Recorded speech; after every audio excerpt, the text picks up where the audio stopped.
Bien, chicos, vamos a seguir. Hoy vamos a seguir haciendo ciertas reflexiones, así como antropológicas, ¿de acuerdo? Y vamos a ir para el próximo lunes a, a- a- a ese momento de la prehistoria en la que surgió por primera vez el arte, ¿no? Eso lo vamos a ver en el próximo día, pero para llegar ahí hay que hacer una especie de reflexión que se puede llamar antropología filosófica, que es ir preguntando qué es lo que define al ser humano. Ya hemos estado hablando de esto en días anteriores, pero vamos a seguir indagando en ello, ¿no? Hay una primera observación que hacer. El tema de los instintos, ¿no? Claro, eh, ¿los seres humanos tenemos instintos o no? Esta cuestión no es fácil de responder. Es verdad que sí tenemos algunos instintos, pero lo más importante en la especie humana, en el Homo sapiens, o como dijo un compañero el otro día, Homo sapiens sapiens, lo más importante en ustedes y en mí, como miembros de la raza humana, es lo que aprendemos después de nacer. Por eso somos animales culturales. Un instinto es lo que sabemos antes de nacer. Claro, ¿qué predomina más en los seres humanos?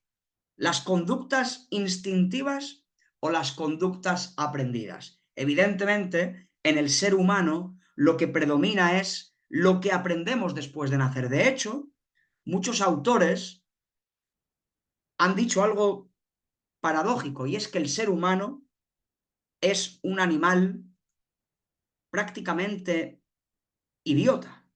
Cuando ustedes y yo nacimos, cuando nuestra mamá nos arrojó a este mundo, éramos criaturas frágiles y prácticamente sin inteligencia. Dicho de una manera vulgar, el ser humano es tonto cuando nace. El ser humano es tonto cuando nace.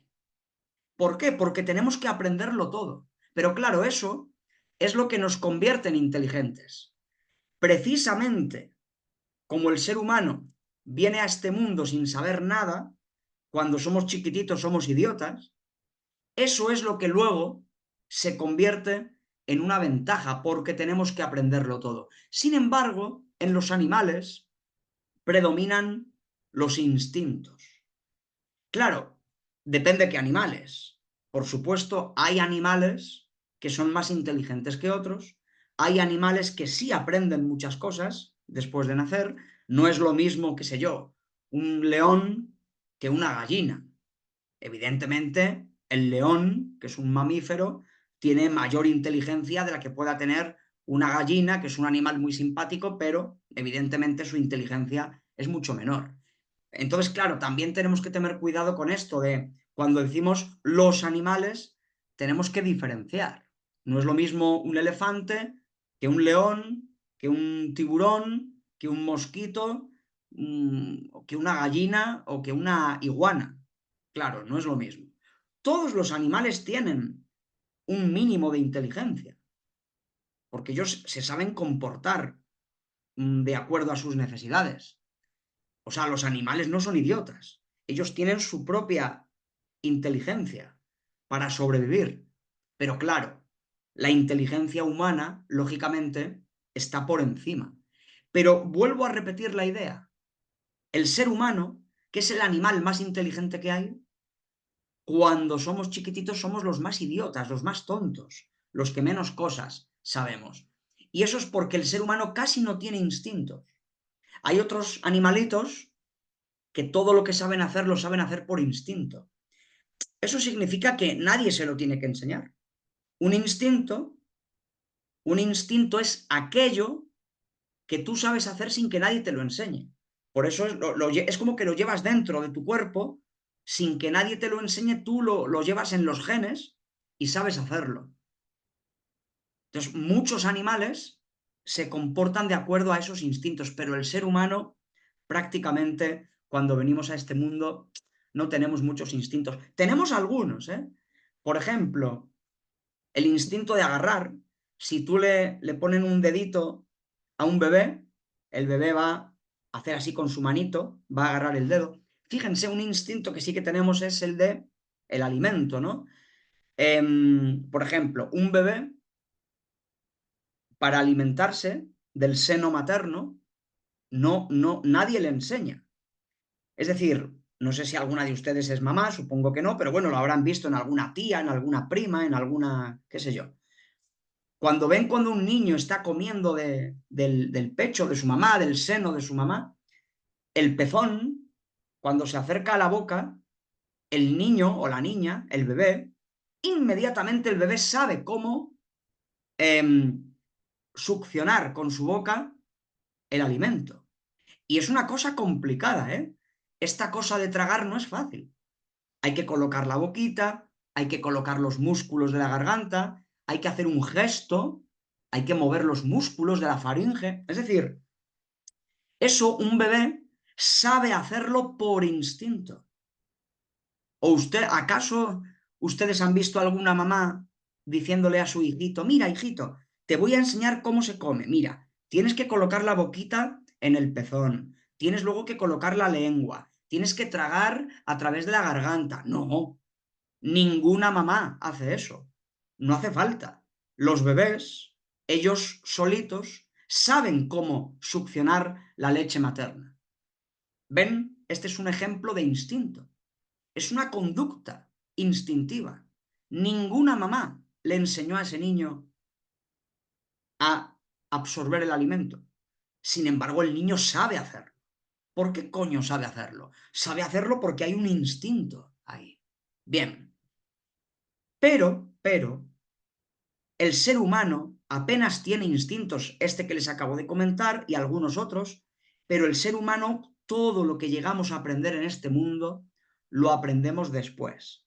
Vuelvo a decir, hay otros animales que también aprenden en el mundo, claro, pero el animal que más aprende es el hombre. Y esto tiene que ver con algo muy interesante, que vamos a ver ahora. Porque claro, ¿cuáles son las cosas, las características que hace que los seres humanos sean radicalmente distintos a los demás animales? Ya habíamos visto en otras clases que Darwin, la biología evolutiva, la ciencia nos enseña que la especie humana ha evolucionado durante millones de años, que somos un animal, pero, somos un animal, sí, pero somos un animal muy especial. ¿Y qué es lo que nos hace especiales?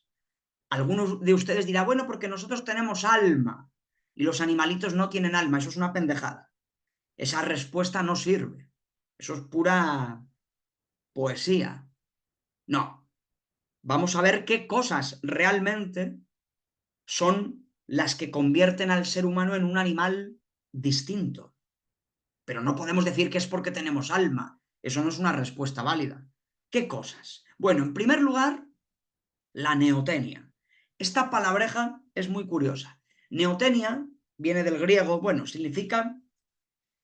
La neotenia es ese tiempo en el que una cría de animal es indefensa. Es ese tiempo que cualquier ser vivo tiene que ser protegido y cuidado para poder sobrevivir. ¿Qué sucede? Que la neotenia es, en el caso de los hombres y de las mujeres, de los seres humanos, la neotenia humana es la más extensa. ¿Qué significa esto?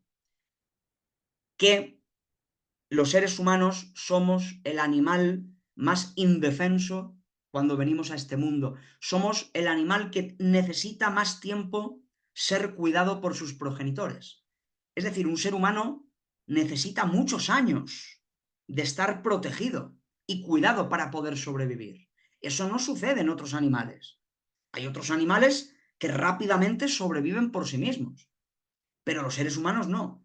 La neotenia en el ser humano es muy grande. Luego los animales depende. No es lo mismo una jirafa que un león, que un tigre, que un elefante. Cada especie tiene una neotenia distinta, pero lo especial del ser humano es que nuestra neotenia es demasiado larga. Yo siempre que cuento esto, les propongo el mismo experimento mental. Es un poco cruel, pero es un experimento. Ustedes imaginen a qué edad podría sobrevivir un niño humano abandonado en un bosque.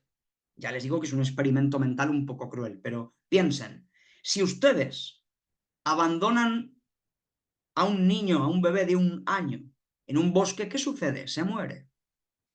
¿Qué sucede si dejan a un niño abandonado de 2 años? También se muere, no puede sobrevivir por sí mismo. Y si dejan abandonado a un bebé de 3 años, yo también creo que se muere, no sobrevive. ¿Y con 4 años? ¿Y con 5 años? ¿Y con 6? ¿Y con 7? ¿A qué edad podría sobrevivir un ser humano por sí mismo abandonado en un bosque? Pues depende, pero muchos años. Tal vez con 9 años, con 10. Es un niño muy pilas. Claro, aquí uno se acuerda de Mowgli, el libro de la selva, que está basado en una novela, aunque luego Walt Disney hizo una película de dibujitos. El niño de la selva, pero claro, eso es una pendejada. Walt Disney es una basura. Yo soy enemigo mortal de Walt Disney. Walt Disney ha hecho mucho daño, porque nos enseña auténticas pendejadas. Es imposible que ese niño, el del libro de la selva, hubiese sobrevivido. ¿Cómo diablos un niño se va a hacer amigo del lobo, del oso, de la pantera, del tigre? No. A ese niño se lo hubiesen comido en 24 horas. Ese niño era proteína para los animales. Es que Walt Disney es una tontería. ¿Los animalitos son nuestros amiguitos? Pues no. Si tú dejas a un niño en la selva, se lo comen. ¿Vale? Entonces, la pregunta es, ¿a qué edad un ser humano puede sobrevivir por sí mismo? Tal vez a los 11 años, si es un niño muy pilas, a los 12, pero da igual. Ustedes ven que la neotenia es muy extensa en el caso de los hombres. Somos la especie humana, somos la especie que más tiempo necesita de estar cuidado, protegido. Nos tienen que alimentar, nos tienen que proteger, porque somos indefensos. Cuando el ser humano viene de la panza de su mamá, somos criaturas frágiles, tontas, no sabemos hacer nada, no sabemos buscar comida, no sabemos buscar protección. Tienen que cuidarnos durante muchos años. Tenemos que aprenderlo todo porque somos prácticamente tontos cuando venimos al mundo. Pero, vuelvo a remarcar un poco eso, esa es la paradoja. Digo paradoja porque es curioso que eso que nos convierte en el ser más frágil, luego es el que nos permite ser el más inteligente, porque claro, después de tantos años, aprendemos, aprendemos, aprendemos, y cuando llegamos adultos, somos el animal más inteligente, ¿no? Entonces, bueno, bueno, mira, me dice por ahí Raúl Fernando, que hay un registro de un niño que eso puede haber, ¿eh? Puede haber por ahí casos que son prácticamente milagrosos de niños pequeños que sobreviven, pero estarán ustedes de acuerdo conmigo que esos son casos excepcionales, son casos rarísimos. Lo normal es que un niño tan pequeño muera, ¿no? Bien, ¿qué más? ¿Qué más cosas nos convierten? ¿Qué características o dimensiones nos hacen ser radicalmente diferentes de otros animales? Bueno, hay más, hay más. Somos animales políticos. Claro, Aristóteles decía que el ser humano es un zoon politikon, que en griego significa eso, animal político. Esto es una diferencia. Somos el único animal político. No confundir con animal social, ¿vale? Animales sociales hay muchos. Por ejemplo, ahí en la diapositiva pueden ver a unas cebras que están ahí bebiendo agua en un río. Son sociales porque van en grupo. Los lobos van en grupo, los leones, las hormigas, muchos insectos son sociales. Pero claro, una cosa es ser social y otra cosa es ser político. El único animal verdaderamente político es el hombre, el Homo sapiens. Cuando digo político, no piensen en esos pendejos que vemos en la televisión, los politicuchos de todos los partidos políticos que vemos ahí en televisión. No, es algo más profundo. Cuando yo digo que somos animales políticos, estoy pensando en un sentido antropológico, que somos criaturas que nos organizamos políticamente. Otra cosa es que luego nuestros políticos hoy en día sean todos unos corruptos, unos mentirosos, unos ladrones, unos estúpidos, inútiles, unos inútiles que dejan a un país sin luz, políticos repugnantes, malvados, pero sobre todo inútiles, profundamente inútiles. Pero no vamos a hablar de nuestros asquerosos políticos, sino a nivel antropológico, ¿no? Aristóteles estaba pensando en que el ser humano es una criatura que vive políticamente. Por ejemplo, estas cebras, ¿no? Que ven en la foto. Esas cebras es verdad que son sociales, van en grupo, van juntas de un lado para otro, pero no son políticas. Ustedes no se pueden imaginar que las cebras de repente se reúnen en una asamblea y toman una decisión colectiva, en plan, bueno, chicas, vamos a beber agua, vamos a tomar una decisión. ¿Ustedes prefieren ir al río que está más al norte o al río que está más al sur? Y de repente las cebras se ponen a pensar para tomar una decisión. No, las cebras no tienen política. Ellas van de un lado para otro, van buscando agua, van buscando comida, van huyendo de los depredadores. Ellas tienen inteligencia, se comportan buscando agua, alimento, van de un lado para otro, pero son sociales porque van en grupo, pero no son políticas. La política, esa capacidad de tomar decisiones colectivas que tienen que ver con el futuro de la comunidad, tal, eso únicamente lo hacen los seres humanos. ¿Vale? Entonces, esta es una primera distinción. Aunque, debo decir una cosa, es verdad que hay otro animal que tiene una conducta aproximadamente política. Les cuento una cosa que me pasó hace muchos años. Me acuerdo en un viaje a Holanda, aquí en Europa. Yo era muy joven, yo tenía la misma edad que ustedes. Tampoco soy tan viejo, pero bueno, soy más viejo que ustedes. Y yo tenía igual 21, 22 años. Fuimos con unos amigos a Holanda. Y recuerdo que un día que estábamos aburridos ya y no sabíamos a dónde ir, fuimos a ver un zoo, un zoológico que había en esa ciudad, en Ámsterdam, que es la capital de Holanda. Estuvimos en Ámsterdam y allí yo me quedé solito, mis panas se fueron por ahí a ver otras cosas y yo fui a donde estaban los chimpancés. Les confieso que yo siempre, una de mis vocaciones frustradas es haber estudiado primatología. Los primatólogos son los que estudian a los primates, chimpancés, orangutanes, en fin. Me apasiona ese tema porque son nuestros primos evolutivos y tienen un comportamiento muy inteligente, ¿no? Entonces yo recuerdo, les cuento que el zoológico aquel era un sitio, no piensen ustedes que los pobres animales estaban ahí metidos en unas jaulas horribles, no, tenían un espacio muy grande con casi con selva, con vegetación, tenían mucha amplitud y no eran jaulas. Lo que a mí me separaba de los chimpancés eran una pared de cristal, lógicamente de un cristal grueso, fuerte. Yo me quedé solito, ¿no? Mis amigos se fueron a otro sitio, yo fui a ver a los chimpancés y estuve observando su conducta y me di cuenta de que a lo mejor Aristóteles se equivocaba. Yo tenía 22 años, estaba allí en Ámsterdam viendo chimpancés pensando en Aristóteles. Ya sé que esto es un poco random, pero yo soy así. Uno se va de paseo por ahí y se pone a pensar en Aristóteles. ¿Pero por qué? Porque, claro, yo estaba estudiando filosofía y había estudiado Aristóteles, que hacía estas reflexiones sobre el ser humano, y yo dije, coño, pero estos chimpancés tienen una conducta que se parece a la política. ¿Por qué? Yo estuve allí como 50 minutos, una hora, me di cuenta de algo, me di cuenta de que había un chimpancé que era el jefe, me acuerdo que me causó mucha gracia, ¿no?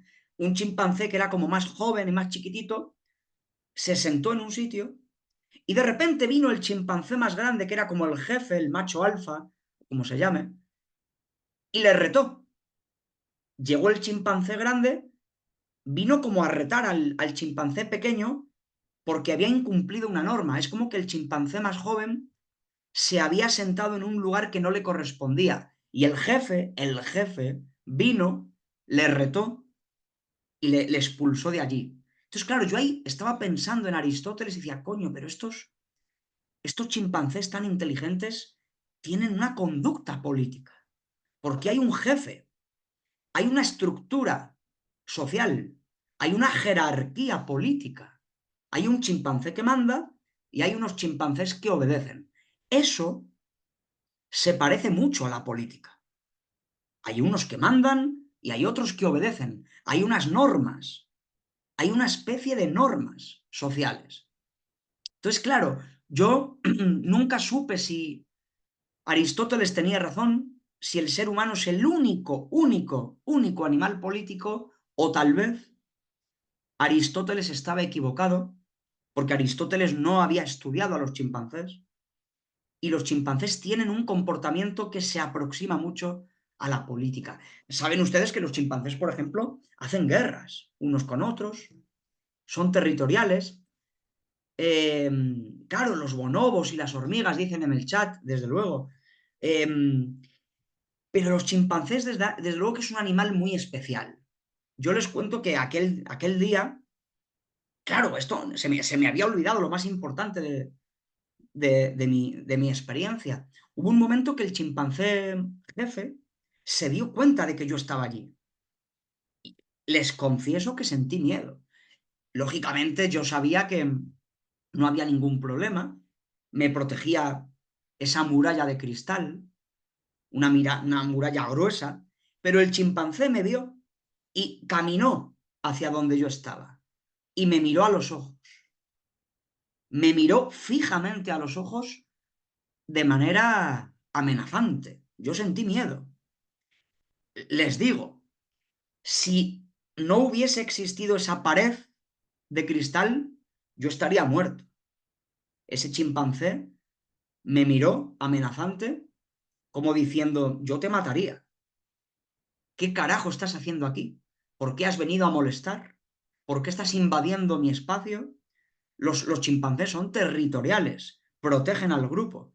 Y ese chimpancé, yo estoy convencido de que si no hubiese habido una muralla de cristal, me hubiese golpeado, me hubiese mordido, me hubiese golpeado el cuello, probablemente yo hubiese acabado en el hospital o tal vez muerto. Pero claro, yo sentí miedo, pero en aquellos ojos les prometo que había una inteligencia increíble. Era, era una mirada casi humana. Yo les digo una cosa, si ustedes no se creen la teoría de la evolución de Darwin, les invito a que vayan un día a un lugar en el que puedan mirar a un chimpancé a los ojos y van a ver ustedes cómo Darwin tenía razón. En aquellos ojos había una increíble inteligencia. De hecho, los chimpancés son el animal más inteligente del planeta después del Homo sapiens. Es decir, estamos los Homo sapiens y luego están los chimpancés, junto a los delfines. Los delfines son súper inteligentes, pero ganan los chimpancés. Entonces, miren a los ojos algún día a uno de estos animales. ¿Qué más? ¿Qué más cosas? Somos animales políticos, somos animales morales. Fíjense que esto es muy importante. Somos el único animal que distingue el bien del mal. Esto no significa que los seres humanos podamos ser malvados, inmorales, pero somos el único animal que ha desarrollado una conducta moral. Miren, por poner el mismo ejemplo, si aquel chimpancé a mí me hubiese golpeado la cabeza y me hubiese roto el cuello, yo les aseguro a ustedes que ese chimpancé no hubiese tenido remordimiento de conciencia. Ustedes no pueden imaginarse eso. Ustedes imaginen que el chimpancé me mata de un golpe. ¿Ustedes creen que el chimpancé luego, por la noche, cuando se fuese a dormir, estaría pensando, ay, Dios mío, no, ¿por qué he hecho esto? Esto que he hecho está muy mal. He matado a ese pobre humano. Esto que hice no debería haberlo hecho. Esto que he hecho está mal. Es injusto. Ese pobre humano, ese pobre español no me hizo nada malo. ¿Por qué lo maté? ¿Se dan cuenta del chiste? Un chimpancé tiene una inteligencia increíble, pero nunca tendrán un código moral. Solo los seres humanos hemos desarrollado esa cosa extraña de la moral. Y todos nosotros muchas veces hacemos cosas que están mal. Decimos cosas feas, hacemos cosas feas. Por supuesto que los seres humanos podemos ser unos hijos de puta y podemos ser inmorales, pero a nivel antropológico, la especie humana es la única que tiene una conducta moral. Solo ustedes y yo podemos distinguir el bien del mal, pero un chimpancé no. Un chimpancé puede asesinar a otro chimpancé o puede asesinar a un hombre y no tiene remordimiento ninguno. ¿Y qué decir de los otros animales? Un león, un tigre, un caimán, una piraña. ¿Ustedes creen que si las pirañas se comen a un hombre van a tener remordimiento moral? No. O un león, si te come vivo. No. O una serpiente, si una anaconda te come. No, no. Ningún animal tiene moral. Ni las anacondas, ni los leones, ni los caimanes. Ni tan siquiera los chimpancés. Solo el hombre, cuando digo hombre, digo la especie humana, tiene esta capacidad, ¿de acuerdo? Y esto tiene que ver también con que somos el único animal lingüístico. Esto es importantísimo, ¿vale, chicos? Somos animales lingüísticos. Claro que los animales pueden comunicarse unos con otros. Por ejemplo, un mono, un bonobo, puede hacer un ruido desde la rama de un árbol como para dar aviso a otro compañero de que viene un depredador. Los delfines se comunican, las ballenas, una ballena puede emitir un ruido subacuático y a unos cuantos kilómetros hay otra ballena. O sea, los animales, no todos, pero muchos animales son capaces de comunicarse, pero el lenguaje humano es diferente. Esto que estoy haciendo yo ahora, hablando, y ustedes que están allí a 11.000 kilómetros me están escuchando, y si no están muy dormidos, despierten, si no están muy dormidos, ustedes están entendiendo lo que yo digo, porque hablamos el mismo idioma. Qué cosa tan increíble. ¿Qué diablos es el lenguaje? ¿Cómo es que este ruido... Fíjense que yo estoy haciendo ruido con mi garganta, ¿no? Yo ahora mismo estoy hablando con mi faringe, mi laringe, con mi boca, con mis músculos, mi lengua. Estoy hablando. Pero ¿qué carajo significa esto? ¿Cómo es que este sonido que yo estoy haciendo en este momento, cómo es que este sonido tiene significado? Y ustedes lo entienden. El lenguaje humano es una cosa maravillosa. Y no hay nada parecido en el mundo animal.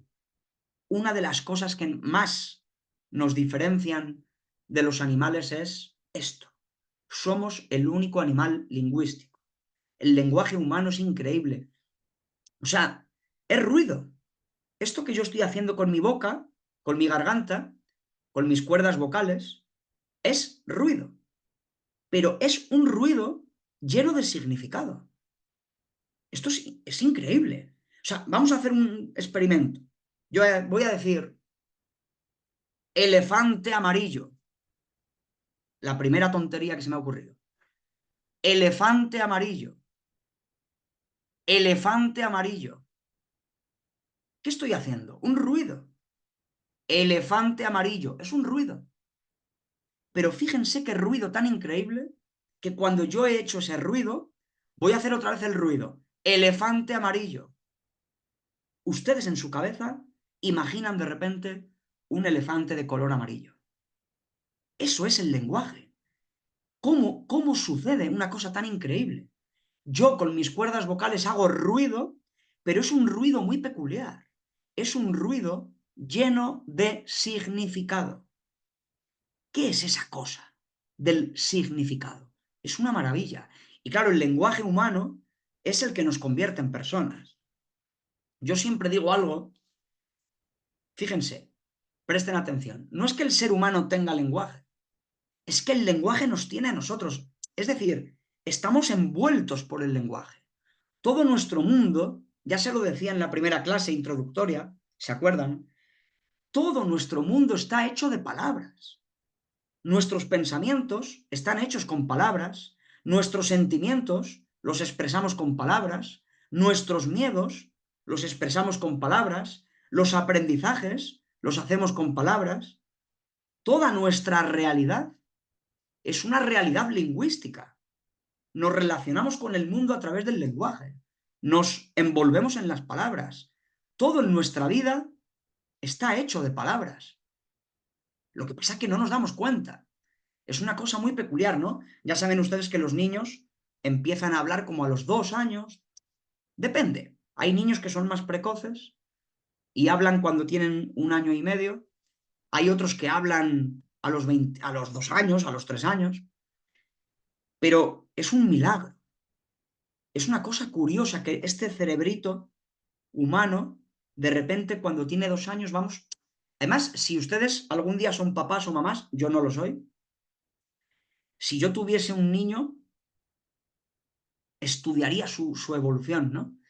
Le daría mucho amor, pero también estudiaría, porque es una cosa increíble. Los niños de repente aprenden una palabrita, aprenden 5 palabritas, aprenden 20 palabritas, de repente saben decir una pequeña frase, mamá, tengo hambre, mamá, quiero ir a jugar, mamá, quiero ir con mis amigos, ¿no? Y de repente, en pocos meses, empezamos a hablar, a hablar. Desarrollamos una lengua.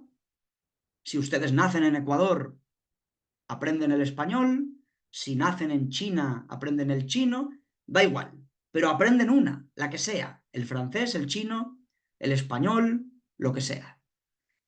Es una cosa increíble. Y esto es una cosa que los animales no tienen. Las ballenas, los delfines, hacen alguna comunicación y es una cosa apasionante, pero no se puede comparar al lenguaje humano. De hecho, si lo que nos hace humanos es el lenguaje, ¿vale? Ha habido casos en la historia, fíjense, hay casos reales documentados que son muy crueles de niños o niñas que por algún motivo fueron encerrados cuando eran chiquititos en una habitación y quedaron como totalmente marginados de la vida, ¿no? Son experiencias muy tristes, pero existen. Em, claro, mm, ¿qué sucede con él? Hay casos documentados, ¿no? O sea, imagínense un niño o una niña que cuando nace lo apartan de la comunicación humana, lo encierran en una habitación, sí que le dan de comer, sí que le dan de beber, sí que le protegen del frío. Entonces, esa criatura se hace mayor, se hace grande, porque le dan comida, le alimentan, entonces su cuerpo sí que se hace grande, se desarrolla su estatura, sus músculos, se desarrollan sus órganos sexuales, o sea, se hace adulto, pero ustedes imaginen el experimento. Niño o niña chiquitita, un bebé, lo encierran, lo dejan incomunicado, nunca tiene relación con otros seres humanos, nunca le enseñan a hablar, nunca aprende a hablar, le dan de comer, sí, le dan de beber, le protegen del frío, pero nunca hablan con él, nunca se comunican con él, por ende, ese niño o esa niña nunca aprende ningún idioma, nunca aprende a hablar. ¿Qué sucede? Es un experimento muy cruel que lamentablemente ha habido casos en la historia, pues algunas familias que eran malas personas, gente que era un niño o una niña que no debería haber nacido y se avergüenzan de él y lo esconden, no se atreven a matarlo y prefieren tenerlo escondido, en fin, esas cosas tan terribles que a veces hacen los seres humanos, ¿no? Pero bueno, estos casos, aunque son un poquito crueles, nos sirven para entender la importancia del lenguaje. Porque, ¿qué sucede? Pues que esas personas ni siquiera son personas. Es verdad que esos niños o esas niñas que han estado durante años incomunicados, sin contacto humano, sin hablar, sin aprender a hablar, aparentemente son humanos. Físicamente han crecido, tienen forma humana, los brazos, las piernas, todo, parecen humanos, pero realmente son como bestias, son como animales. Tú te acercas a ellos y no, o sea, su inteligencia está embrutecida, no han sabido desarrollarse. Y es que es normal, porque si tú a un ser humano le quitas el lenguaje, lo conviertes en un animal. En este ejemplo que les estoy poniendo, esas personas ni siquiera son personas. ¿Por qué? Porque nunca aprendieron a hablar. Y si no aprendes a hablar, te quedas fuera de la humanidad. Si no aprendes a hablar, no eres una persona. Si no aprendes a hablar, estás fuera del mundo. Esas personitas no eran personas. Se habían hecho grandes como si fuesen animales. Les cuento esto para que entiendan la importancia de ser animales lingüísticos. Y la importancia absoluta. Sin lenguaje no nos hacemos hombres o mujeres. Sin lenguaje no nos hacemos humanos. ¿Qué más? Claro, somos animales técnicos. Esto también es importantísimo. Somos el único animal que fabrica herramientas y utensilios, ¿no? De alguna manera, y esto lo han explicado muchos antropólogos, el ser humano evolucionó como especie gracias a las manos. Fíjense, esto es muy importante. Hemos llegado a ser sapiens, animales que piensan, gracias a que primeramente fuimos Homo faber. Faber significa fabricar. La inteligencia humana se desarrolló a través de las manos. Muchos autores, antropólogos, etcétera, han señalado esto. La mano hizo al hombre. La inteligencia se desarrolló gracias al manejo de las manos. Y es verdad que las manos humanas son prodigiosas. Ningún animal tiene un órgano como esta manito que yo tengo aquí. Esa capacidad que tienen nuestras manos de manipular la realidad, intervenir en la realidad, fabricar cosas. Tengan en cuenta que esto fue un punto de inflexión, es decir, cuando el ser humano empezó a fabricar cosas, que bueno, ahí en la diapositiva ven una representación como de un antepasado nuestro, un hombre prehistórico de hace cientos de miles de años, empezó a manejar poquito a poco las manos. Ya saben que los instrumentos más antiguos que se saben, que conocemos son, por ejemplo, hachas. El ser humano, en algún momento de la evolución, empezó a fabricar herramientas, armas, por ejemplo, hachas. Las hachas de piedra que conocemos más antiguas, de sílex, un tipo de piedra, pues son las primeras cosas que fabricaron nuestros ancestros hace cientos de miles o millones de años. Y fue muy importante, porque cuando ellos empezaron a manipular las manos, plaf, plaf, plaf, fabricaron cosas útiles que nos ayudaron a sobrevivir. Y aquí la especie humana es distinta, porque los demás animales sobreviven, se adaptan, pero el ser humano es el único animal que fabrica cosas para sobrevivir. Nosotros no solamente nos adaptamos al medio, es que somos capaces de, a través de la técnica, por eso somos animales técnicos, somos capaces de intervenir en la realidad para cambiarla. Fabricamos un hacha y ese hacha nos sirve, pues, para defendernos de los animales, para cazar. Y ahí la inteligencia humana empezó a desarrollarse. Por eso, es verdad que nuestro cerebro se hizo más grande, es verdad que somos animales lingüísticos, pero toda esta cosa del lenguaje, de la mente, del cerebro, fue gracias a la técnica. Nos, nos hicimos inteligentes gracias al manejo de las manos. Esto es una cosa que ningún animal puede hacer. Es verdad que hay por ahí algunos animalitos, algunos monos, que utilizan palos para, por ejemplo, hay por ahí un mono muy simpático, no recuerdo que era un bonobo, no era un bonobo, no recuerdo. Era un mono que se alimentaba de hormigas y para coger las hormigas tuvo un pensamiento técnico, de alguna manera, porque cogió un palito, ese palito lo manchó de resina, resina de un árbol pegajosa, entonces con ese palito fue al hormiguero, introdujo el palo y así las hormigas se quedaron pegaditas en la resina y se las podía comer. Claro, eso que hizo ese mono es una conducta inteligente, porque hay un pensamiento técnico, ¿no? De alguna manera utilizó el palo para lograr un objetivo que es comerse las hormigas, pero realmente es un uso ocasional. Ese monito cogió el palo un segundo y luego lo arroja por ahí. La fabricación del ser humano es distinta. Nuestros antepasados en cierto momento empezaron a fabricar cosas de una manera sistemática. Y ahí surgió una tradición. Los papás enseñaban a los hijos cómo se fabrica un hacha, una herramienta. Somos, por ende, animales técnicos. ¿Qué más cosas? Bueno, el descubrimiento del fuego fue primordial, que es mucho más reciente, porque el fuego nos permite defendernos de los animales, cocinar la comida. Fíjense, este libro de un biólogo, Cocinar hizo al hombre. Fíjense qué título. ¿Por qué decía esto?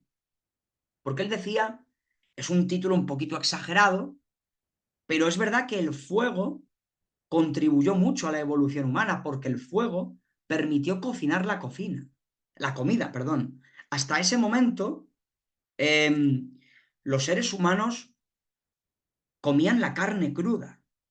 Por cierto, ya voy terminando, ¿eh? 5 minutos. Igual alguno de ustedes es vegano, esas cosas, vegetariano, ¿no? Y no come carne, me parece muy bien, es una opción, ustedes son libres, pero no me vengan con el discurso de que comer carne es una cosa terrible, no deberíamos comer carne porque patatín y patatán. Si ustedes son veganos, porque les parece que es más saludable, o veganos o vegetarianos, pues muy bien. Pero sepan ustedes que la especie humana, el Homo sapiens sapiens, ha comido carne desde hace cientos de miles de años. De hecho, el consumo de carne nos hizo inteligentes, porque las proteínas de la carne fueron esenciales para nuestro desarrollo. Y cuando se descubrió el fuego, hace aproximadamente 1 millón de años, esos ni siquiera eran Homo sapiens, eran nuestros ancestros anteriores al Homo sapiens. Ellos empezaron a cocinar. Lógicamente no sabemos en qué momento sucedió esto. Si descubrieron el fuego un poco, pues de pura casualidad, de pura chiripa, quizás hubo una tormenta que provocó un incendio en un bosque y ellos se dieron cuenta que el fuego era útil como arma para defenderse de los depredadores y al mismo tiempo era útil como manera de cocinar. Y esto fue un avance, porque la cocina implicó muchas cosas. Fíjense ustedes que lo que dice Faustino Cordón en este libro es que, claro, el ser humano cuando tenía que comer carne cruda, tenía que tener unas tremendas mandíbulas, unas tremendas dientes. Ustedes vayan ahora ustedes a su refri, agarren un pedacito de pollo crudo o de res, métanselo en la boca. Aparte de que nos va a parecer repugnante, ustedes intenten morder la carne cruda. Háganlo. Vayan a la refri, cojan un pedacito de pollo de res y muerdan. Es dificilísimo. Pero nuestros antepasados tenían una mandíbula y unos dientes mucho más fuertes, que sí podían comer carne cruda. ¿Qué sucede? Que cuando maravillosamente se dieron cuenta de que el fuego era útil para cocinar, se dieron cuenta de que la carne era más nutritiva, era más rica de sabor y además era más fácil de ingerir. La digestión era más suave, ya no había que masticar una cosa tan dura. Y esto tuvo una implicación evolutiva. Primero porque el alimento era más nutritivo, la carne cocinada alimenta más, la digestión se hizo más suave y eso hizo que ya no necesitáramos tener una mandíbula tan grande. Como cocinábamos la carne, ya no teníamos necesidad de tener unos tremendos dientes, una tremenda mandíbula. Y eso permitió que con el paso del tiempo se fuera seleccionando evolutivamente una disminución del cráneo, o sea, de la mandíbula. Y el cráneo tuvo más espacio para que el cerebro se hiciese grande. Imaginen ustedes lo importante que era cocinar la comida, que de repente nuestro cerebro, el cráneo, tenía más espacio para crecer. En fin, esto es una cuestión que están estudiando ahora los antropólogos y tal, y es interesantísimo. Y claro, y ya termino, evidentemente el ser humano es un animal racional, pero claro, hay que entender qué es la razón humana, ¿no? Y una de las cosas, aunque bueno, ¿qué hora es, chicos? Porque yo tengo una reunión también. Vale, creo que lo voy a dejar aquí, porque hemos visto una trayectoria de cosas que nos definen como seres humanos y el próximo día vamos a ver otras importantísimas que desembocan en el surgimiento del arte. Y esa reflexión es muy importante y creo que ahí les voy a enviar un ensayo después de la próxima clase para que ustedes me den su opinión, su valoración. ¿De acuerdo? Así que les invito a que no se pierdan la clase del lunes porque ahí saldrá un ensayo importante para que ustedes hagan. ¿De acuerdo, chicos? Bien, lo voy a dejar aquí porque yo tengo que irme a una reunión y ustedes tienen que ir a FAZCOM. Así que nada, chicos, gracias por asistir. Tengan cuidadito en esas calles, cuídense mucho y estamos en contacto. Nos vemos.